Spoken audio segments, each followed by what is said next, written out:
What's up, guys? Welcome to the line change. In this video, we're going to be talking about goals and expectations for one Evander Kane. Now, we did one like this a few days ago. We did it on Niels Höglander, and now in this one, we're going to be talking about Evander Kane. It's basically going to be a similar video. Same thing, goals, expectations for the season. And then we're also going to do, coming out after this, will be a similar video just like this, revolving around Atu Ratu. So hopefully we'll continue to do this throughout the rest of the summer and leading into training camp. But before we dive into this topic, I want to give a big shout out and thank you to my sponsor, Gassy Jack Art, maker of that incredible artwork you see there behind me. And you guys can check them out yourselves at gassjackart.com. You can also check them out on Instagram at gassjackart. So let's go ahead and dive into this article written by our friends at Canucks Army. This article in particular is written by Jeff Patterson, someone who we had on the podcast last week. So let's go ahead and take a look at what the goals and expectations are for Evander Kane in his first season with the Vancouver Canucks. Opportunity is certainly knocking for Evander Kane. The Vancouver Canucks simply don't have anyone in their lineup who plays the game the way he does. The veteran winger has made a career of being aggressive and abrasive and has combined that with a knack for scoring goals. However, there are injury concerns after he missed all of last regular season, and there are legitimate questions about focus and discipline too. If Kane stays healthy and brings his best every night, there is no doubt he can help the Canucks in his first year with the hockey club and the final year of his current contract. This is a player who has been a 20-goal scorer in 9 different NHL seasons and a 40-point guy on 9 occasions as well. After missing all of last season to recover from multiple injuries, Kane stepped into the pressure cooker of the Stanley Cup playoffs and scored 6 goals and added 6 assists in 21 games for the Edmonton Oilers.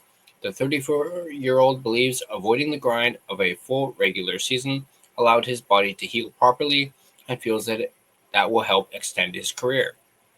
Acquired for a 4th-round pick in June, Kane handpicked his hometown as his destination of choice when the Oilers looked to shed salary this offseason. A former Vancouver Giants star nearly 2 decades ago. It's hard to believe that it's been 2 decades since Evander Kane was a Vancouver Giant. Kane will now have the chance to play for Canada's NHL, or for Vancouver's NHL team as well, As it stands now, he could be tried as a left winger to add some size and aggression on a line with Elias Pettersson, or he could shift over to the right side and skate with Filipino if he gets a top 6 assignment to open the season. Kane will need to find a way to be productive while staying out of the penalty box. The Canucks certainly want him to play with an edge, but he can't cross that line as often as he did in the playoffs when he finished 3rd in penalty minutes and 2nd in minor penalties taken. Through the postseason, Kane took a dozen minors and was assessed a pair of misconducts. When he stayed out of the box, Kane was effective in the playoffs. The Oilers outscored opponents 16-13 at 5-on-5 with Kane on the ice, and all 12 of his points came at even strength. Throughout his career, Kane has been a volume shooter, racking up 250 or more shots on goal in 5 separate seasons.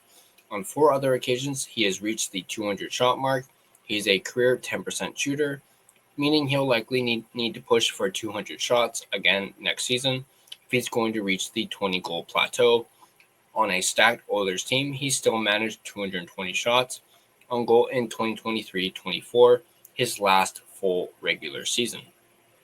Kane has never been a huge power play producer. His 14 goals with the man advantage in 64 games in San Jose during the 2019-2020 season stand as an outlier, with his second best single season total, 6, coming early in his career in Winnipeg. So it remains to be seen how he figures in the Canucks' plans on the power play. The acquisition of Kane was a low-risk proposition for the Canucks. He is entering the final year of a contract that will see him paid $5.125 million. If things go smoothly and he's been a help, the Canucks can explore the notion of an extension later in the season. they don't go as planned, hopefully the club can flip Kane to a playoff-bound team closer to the NHL trade deadline.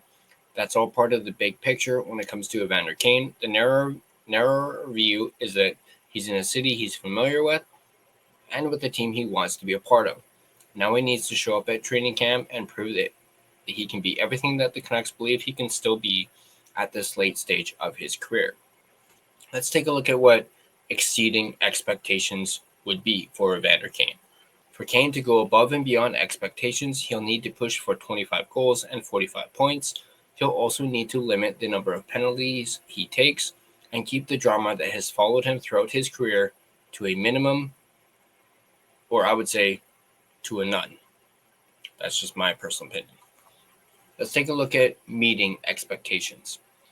Based on his career production, Evander Kane will meet expectations if he scores between 15 and 20 goals and brings a physical element on a nightly basis. He's going to take penalties, but hopefully they are the result of his aggressive play and not reactionary or retaliatory. Also, for Kane to live up to expectations, he needs to stay healthy and play 70 or more games. Let's take a look at below expectations.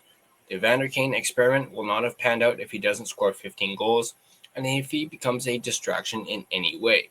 The season could also go sideways if past injuries catch up to Kane and keep him out of the lineup for a significant amount of time.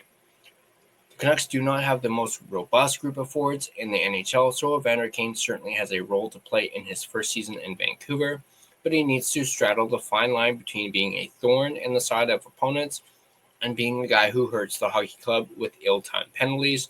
Kane hopes that the move to the West Coast is another fresh start in a career that has had a few of them. As Dorothy said in The Wizard of Oz, there's no place like home. We'll see if that holds true for Evander Kane in his first season with the Vancouver Canucks. So that is the goals and expectations for Evander Kane in 2025-26. Let me know in the comments section down below if you guys agree or disagree. Are there more goals and expectations you're expecting from Evander Kane in his first season in Canucks Blue? Once again, let me know in the comment section down below. And as always, if you guys like this video, be sure to hit that like button. If you want to stay up to date on all your Vancouver Canucks content, be sure to smash that subscribe button and turn on your notifications so you don't miss a single video. You can find and interact with us on social media. You can find us on Facebook. Just search The Line Change. You can find our Facebook page. You can find us on Instagram at The Line Change. You can find us on X at Line Change Van. You can find us on TikTok at the TLC Podcast. You can also find us on Blue Sky at The Line Change. Feel free to give us a follow on all of our social media platforms. If you prefer an audio version of this podcast, you can find us on both Spotify and Apple Podcast. On Spotify, feel free to give us a follow, as well as rate and review us. It is, of course, greatly appreciated. That's going to do it for this video. As always, let's go Canucks, and I'll see you guys in the next video.